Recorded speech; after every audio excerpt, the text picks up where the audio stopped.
Okay, the reading from Emmett Fox is tackling that bugbear.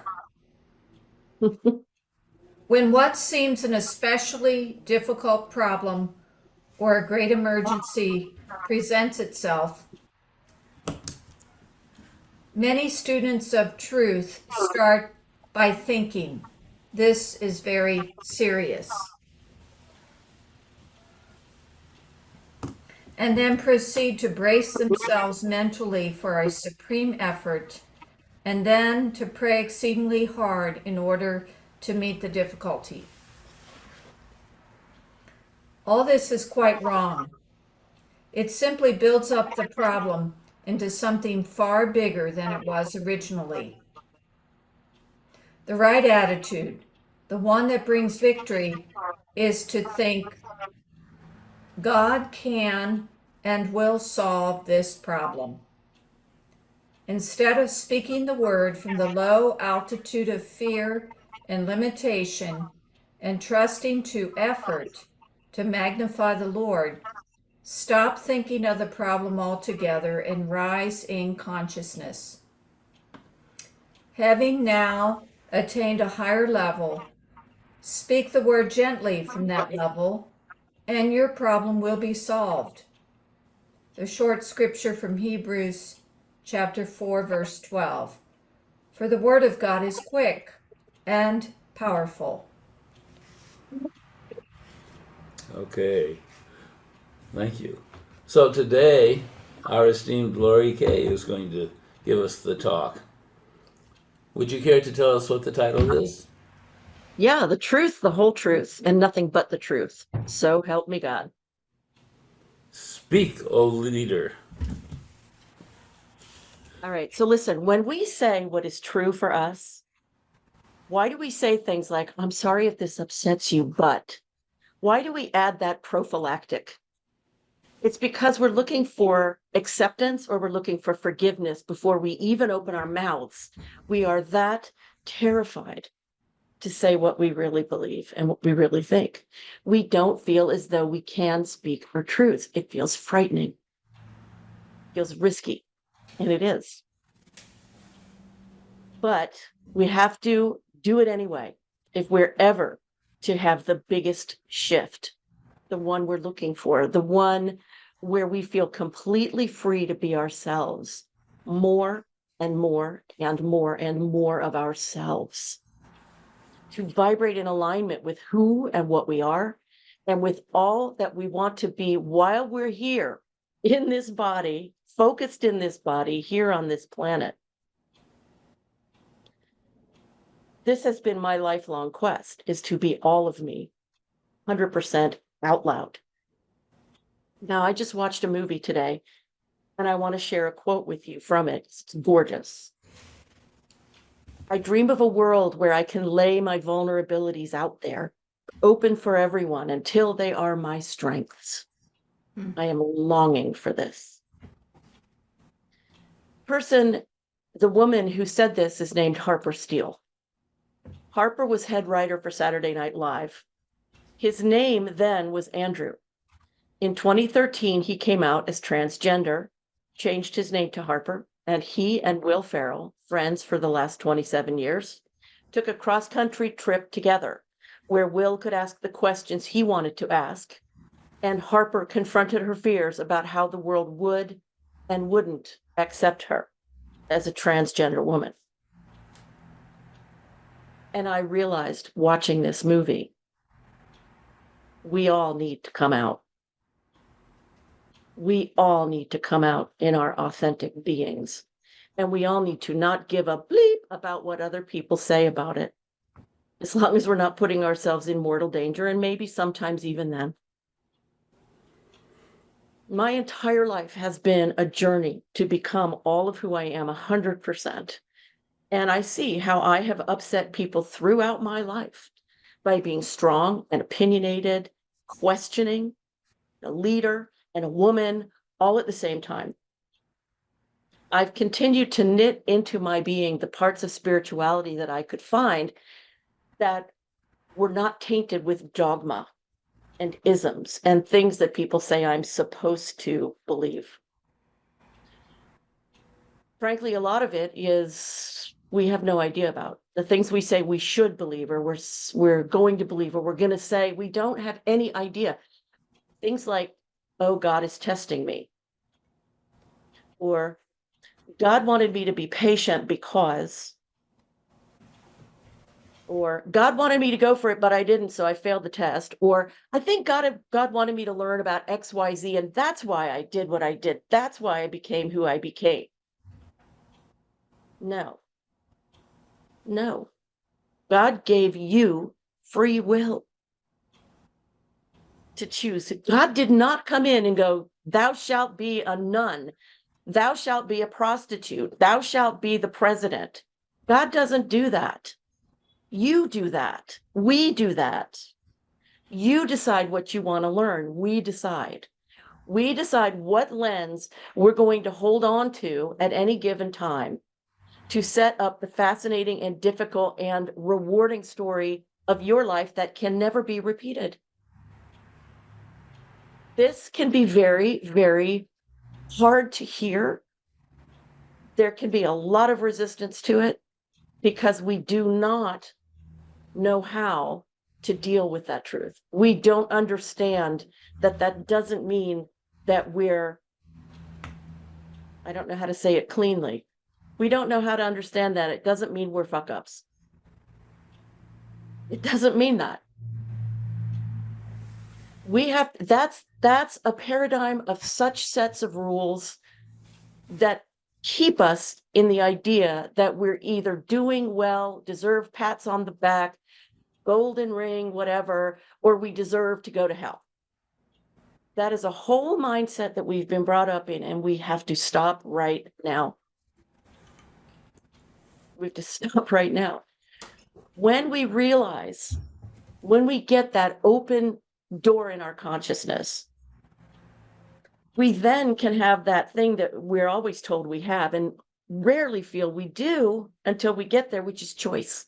We go, what do you mean I had choice? That thing happened to me. That person did that thing. Yeah, they did. They did an assholey thing. Sure did. But guess what? Because you were vibrating at a certain place, you ended up in the same place with that person. And you can actually shift your vibrations and not have to deal with that kind of thing. Or deal with it from a whole different perspective. Now, when it comes to truths, I've talked for a long time about truths with a little t, which are truths for my ego self. And then there are truths with a capital T that are truths for all of us. And that's what I went looking for 37 years ago. I went looking for the truths that are true for all of us, whether we know it or not. And I have there are negative truths and there are positive truths. The negative truths relate to how we currently do this human life. Here's one. We are, as a culture, completely addicted to focusing on the problem part of problem solving. When we don't have another problem, when we've solved one, we go looking for another one. It's just true. It's just what we do. But we don't have to just do that. It's not baked into us as humans. It's baked into us socially. We don't have to do that. Positive truth is that we can choose to focus anywhere we want, anywhere. Take that as a challenge. Take that as something to think about. Really? I don't have to focus on my depression. I don't have to focus on my sadness. I don't have to do that 100%. I could give maybe 10% to something a little happier. Here's another negative truth. We think that our limitations define us, that that's our identity, and that we have to spend tons of time healing, whatever that means, before we can have what we want or even move towards what we want. Really? Is that what we were made for? To spend decades of our lives efforting to focusing on what's wrong. The real positive truth, this is the reality, is that healing, the actual healing, is a thing of the moment. Healing takes a moment. And what I mean is that it's not the amount of time we spend that determines the healing moment. It's not about our effort. It's about that unlocking of the kinks in our consciousness that suddenly throw open every single door in the mind and awareness and allow us to see something for what it truly is. And all of the things that truly are always free us. And that's what's meant by the truth will set you free. When you see what it is, all the stuff that it isn't, you go, wow, what was I thinking? Here's another negative truth. Established religion has convinced us that God is somewhere out there. Somehow not us. And therefore we have to beg and ask and try to get God, ask God to come close. And as a result, we keep asking, we keep begging, we keep trying, and we're never getting. The positive truth is that there is nothing in this world that is not God, and that includes every single cell of you. Think about this stuff literally and see how it shifts or challenges or brings up questions for you, because that's the part of me that is so Jewish and that remains, even though I'm not a practicing Jew. Let's question. Let's get to where we're trying to go instead of continuing to feel like, well, at least I'm trying. That's not good enough. Let's get there. Let's be there. The positive truth is that everything has already happened. You've heard this before in other places. Everything is happening at the same moment. Okay, that's a total mind blower. But the other thing that I heard many, many years ago was God has already provided everything. It's already been provided. It's already right here.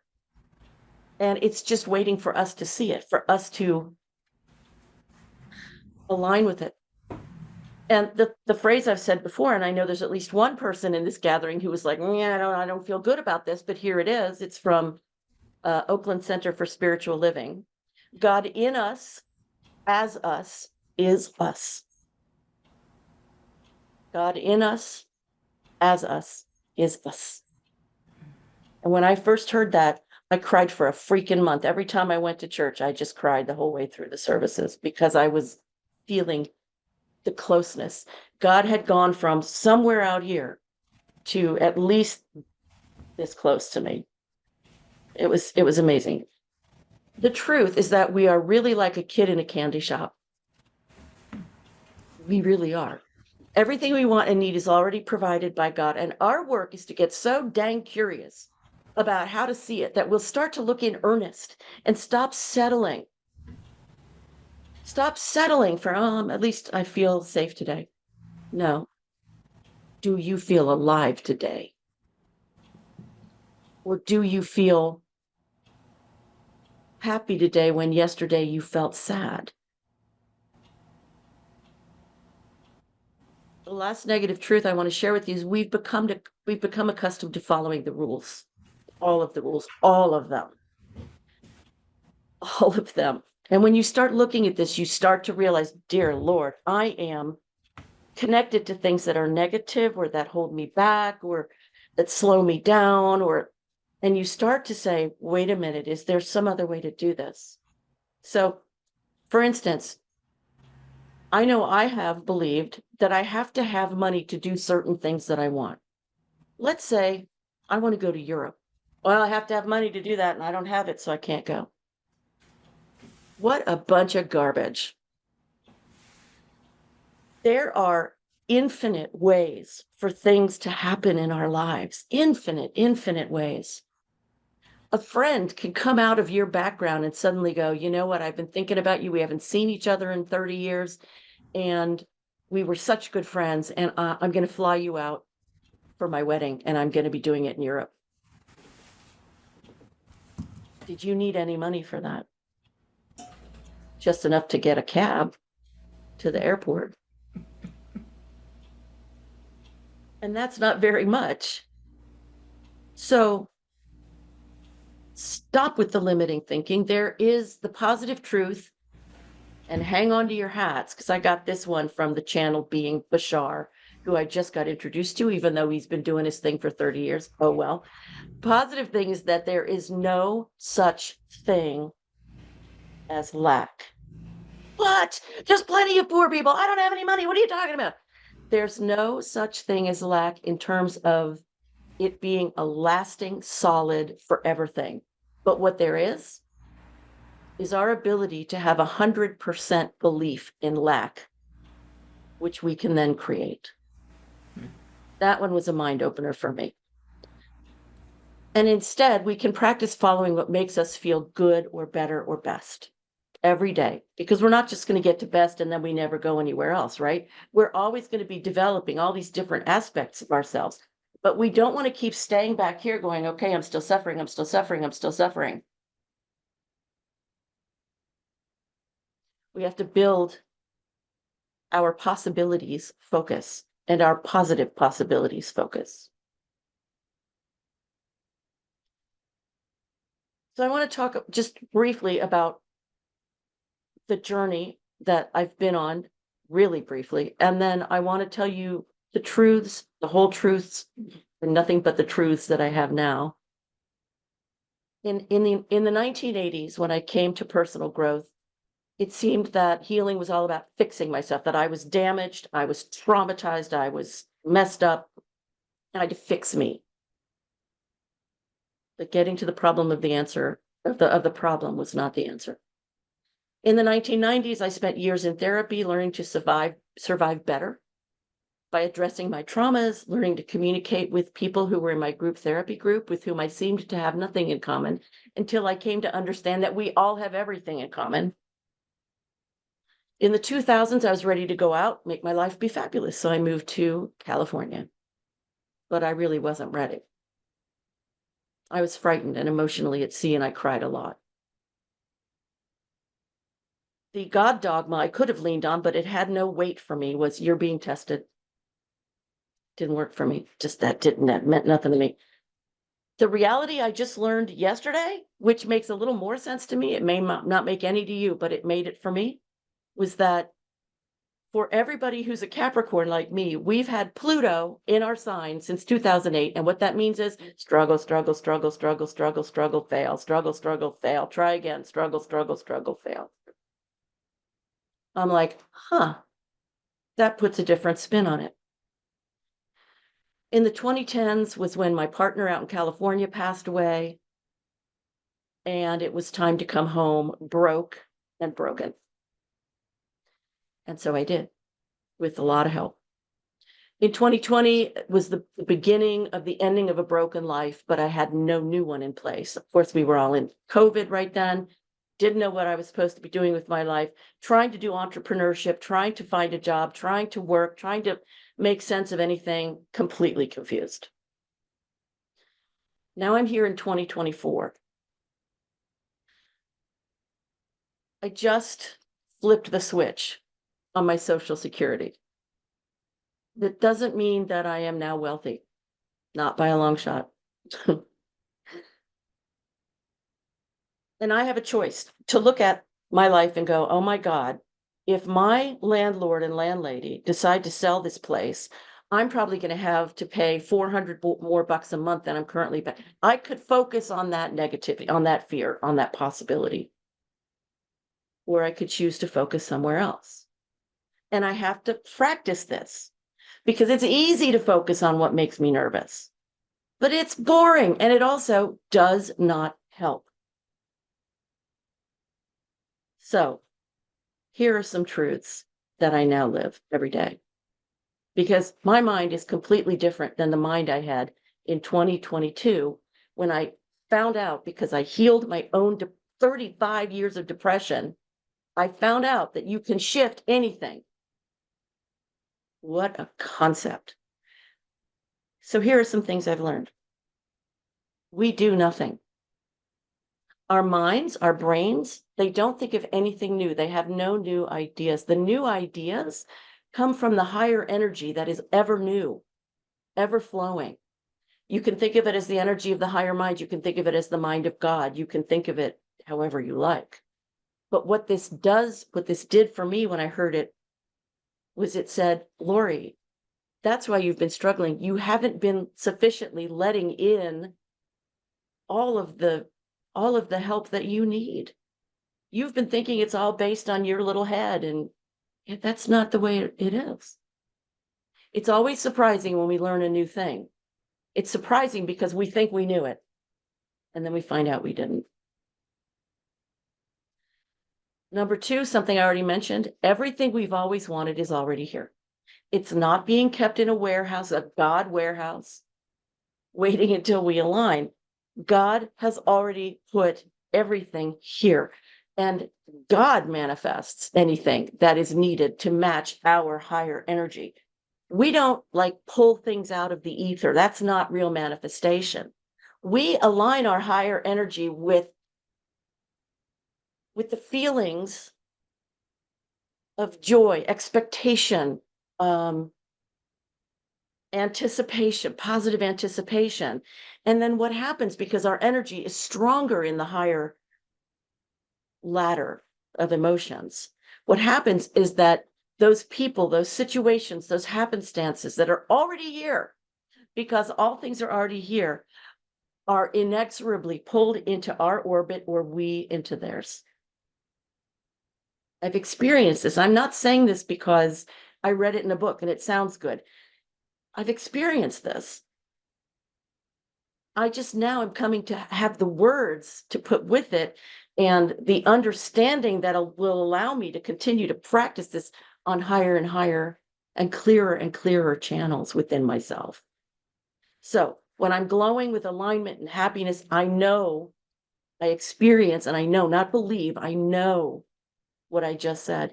And I live in that really high anticipation of situation shifting to bring the two of us together. And the bringing of it together, that bit is God to me. Third, I'm not a part of God.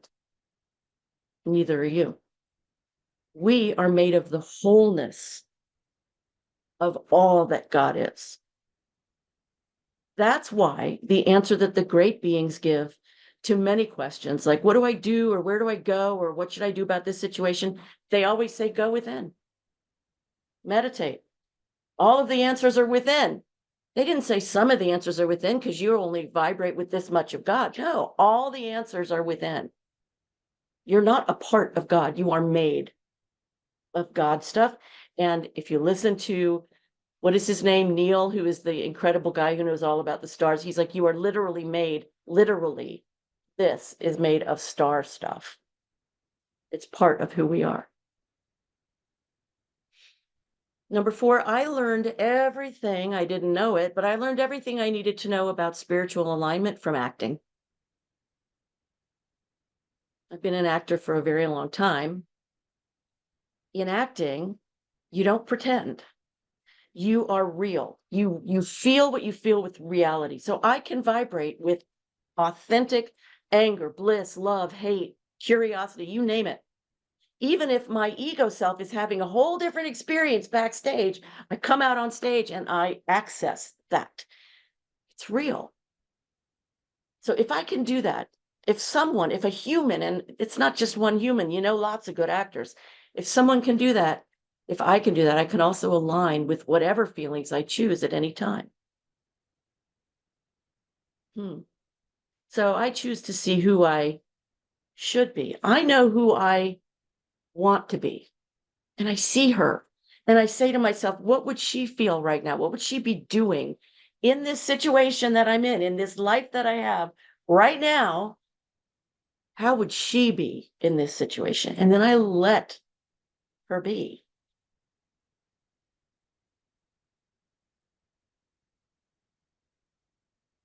Also, the reason that great beings tell us that what we call reality isn't real, it's not about whether we can feel it or not, because God knows we can feel it. We've all suffered. It ain't easy on this planet. Okay, nobody gave us the instruction booklet when we came in. There is suffering on this planet, and we all have gone through it. And we all still go through it. We go through loss. We have to go through grief when we lose people. It's a real thing. What they mean by this is not real, this is not real, they're talking about the core thing that is reality is something that cannot go anywhere. It cannot be destroyed. And that's energy. That's energy. Energy can change shape and speed, but it cannot be destroyed. So that means that whatever we think and feel, whether we are codependent or addicted or whatever, it can be shifted, because all of those behaviors and beliefs and identities are built not on lasting reality, but on shifting sands.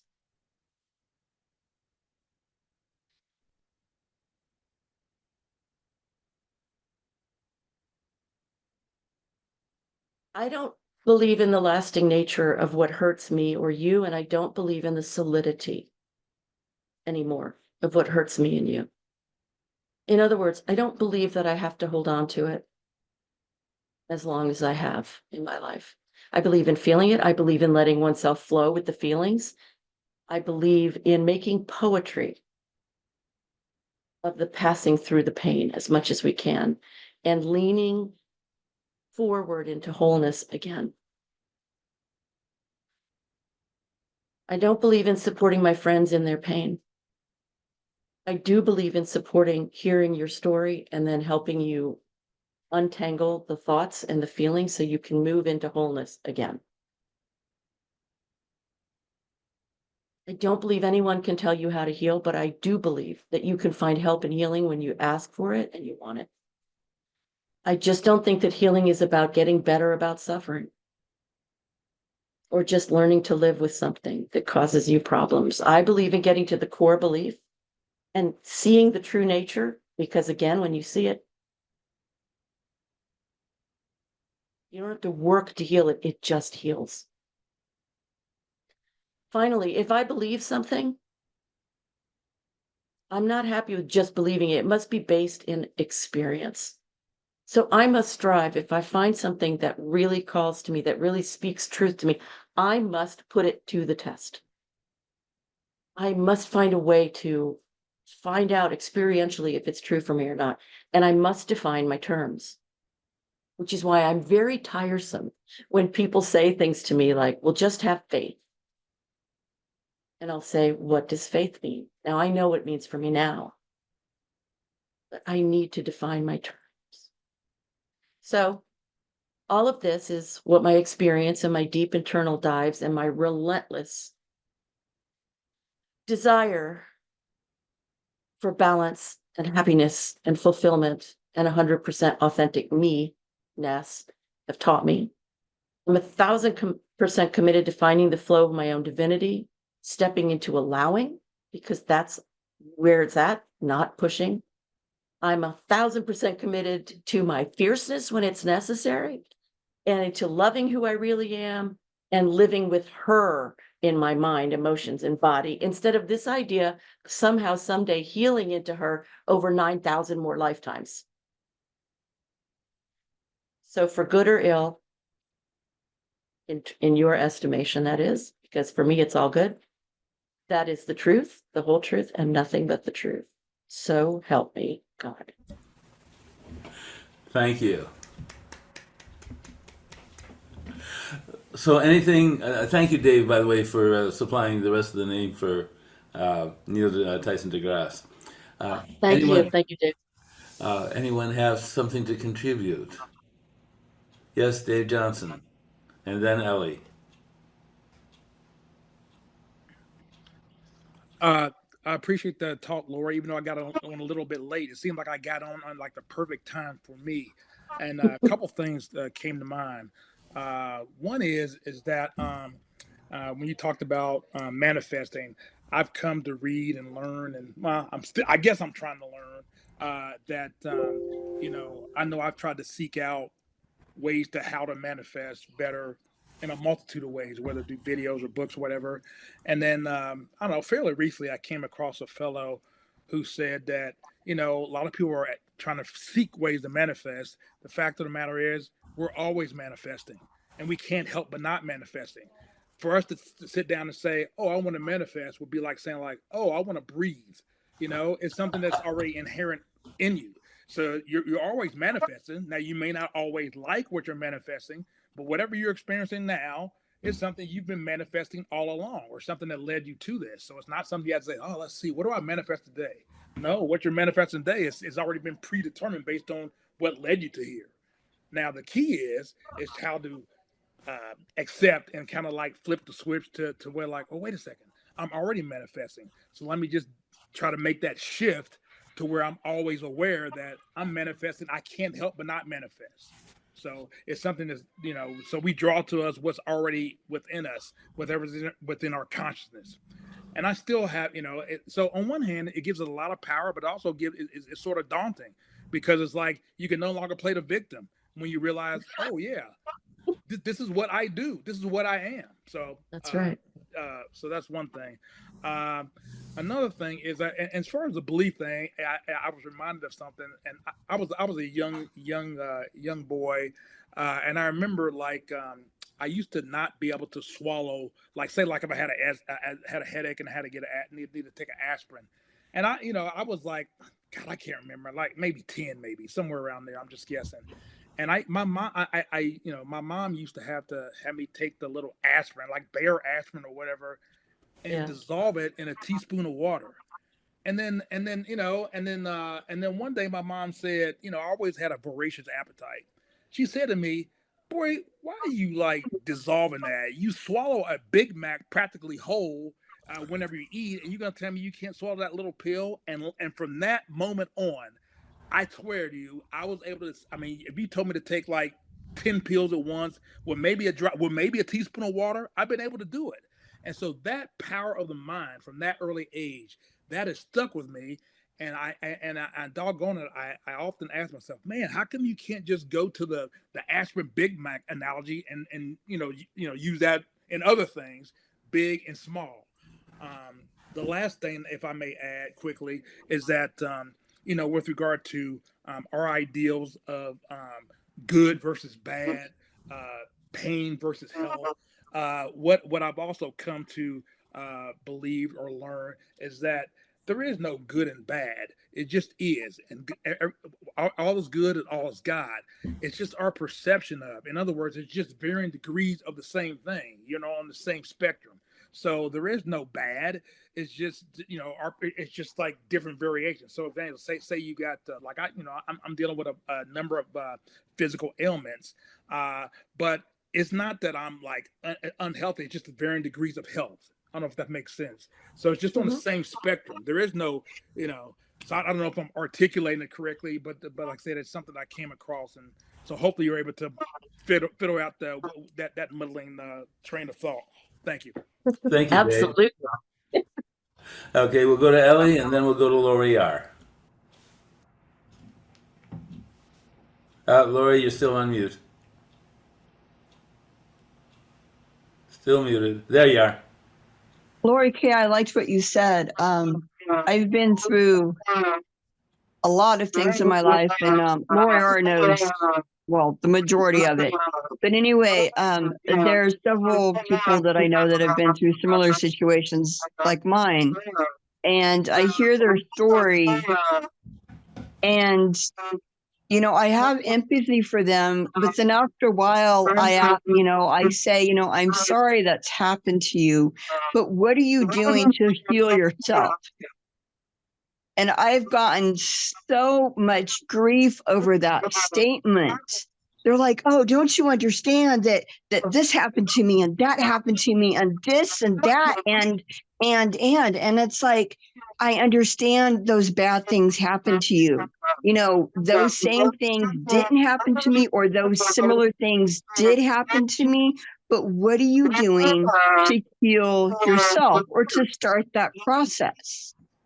And then what you were saying, Lori, about kind of like the Jewish mindset, how you're not practicing, but you understand certain things about it. I read something this morning actually on that. The beauty of Jewish spirituality is precisely that in Judaism. God is close. You don't need to climb a mountain to enter a religious retreat to find the divine presence. It is there around the table at a Shabbat meal, in the light of the candles and the simple holiness of the Kiddush wine and the challah bread and the praise of the woman of valor and the blessing of children and the peace of mind that comes when you leave the world to look after itself for a day while you celebrate the good things that come not from working, but resting, not from buying, but enjoying the gifts you have had all along, but did not have time to appreciate. And, I practice the Shabbat, meaning I practice the once a week, taking the time to rest, not doing, the work that I do on a daily basis, the dishes, the washing, etc. I take that retreat because I know it's good for me. I know not everyone can do that. I take time during the week as well when my body says enough. But I find when I don't take that day, I don't appreciate the things that are already there. And it gives me a renewed, a renewed view on things every week, even though, it's rest I get to do, I get to rest in the things that bring me joy. I get to rest in, taking an extra walk. I get to rest my mind. I get to, rest in just resting without having to think, oh, I have to go do this or I have to go do that. And it's very, it's very restful and renewing. I wake up the next morning at the beginning of the week going, I feel refreshed. And, that those truths that you were mentioning, Lori, the negative truth, limitations define us. I get, I say a lot of times, give me a minute, I'll get there. And my husband will tell me, don't limit yourself. You're already there. And so he resets my mind on going, wait a minute, I'm already there. Why do I limit myself and thinking that I'm not there or I'm not getting this or that? And, I have that opportunity, that privilege that maybe some others don't, because I have that encouragement from him. I have that encouragement from, close friends and family that I've had for many years that do the same thing, that allow me to open my mind and break down those walls that I've put on myself or that a belief system have put around me, that I'm not there any longer. So, Lori, thank you for that talk. I really enjoyed it. Thank you. Teresa is next, I believe. No, Lori R. Oh, Lori R. Lori, thank you so much. We are so in tune. We all are. We are every week. And I gave 3/4 of your talk in conversation with my husband today. But I was going to read something tonight in gratitude, and I'd like to share it because it goes hand in hand with exactly what Lori talked about. Back in 2012, I became totally disabled. And in my mind at the time, I thought my life as I knew it had come to an end. I went through many journeys. In 2012 or 2022 in January, my metaphysical awakening began. And one day I just woke up and realized I was no longer going to accept where I was and where my life was heading. And I'm sure we've all come to that point many times in our life. I was so stuck in pain so long, I had forgotten what real happiness was. I was just surviving for so many years and living in just a fight or flight mode. Come July of that year, Spirit prompted me to make a manifestation journal. I didn't know what manifestation was from a metaphysical aspect. This was all new to me. So I made a journal. It began small. Within 3 months, I had a whole notebook. And that's where the real turn in my life began, because I began in complete faith, truly believing, and then it began to manifest. And this is beyond what I knew before in my Christianity walk. I was no longer just believing and then waiting to see. Things were actually manifesting. I was beginning to understand that I began to imagine the life I wanted. Then God gave me the vision to create it. And those words, when I understood and listened to the message on visioning, I can't tell you what it did to my life and how it changed me and how it has changed the progression of my future. And, you know, God just spoke to me. It's your heart's passion. It's always been your heart's passion to heal and help others. And then the prophetic words just returned to me. And today I just sat here in tears. And, you know, I didn't have a penny to do what I wanted to do in this house. And I'm sitting here in a healing room that is beautiful. I have everything that I need except some bookcases. I have people asking to come here to have healing sessions. I didn't have a penny to do any of this. And yet I'm sitting here today with a complete room. And I'm just so thankful. Okay, so thank you, God, for having brought us together, to laugh together, to pray together, to learn together, to joy together. Thank you for watching over us, having brought us to this place, for your plans to help us go even farther in this world and assisting in your world. We thank you for guiding us as we depart from here, helping us bring more good to the world and receive more good from it. We thank you for bringing us back in good time so we can be this community again, to share, to love, and to grow. We give you thanks for all the good that has come, all the good that is to come, all the healings. We say thank you, thank you, thank you, and amen. Amen.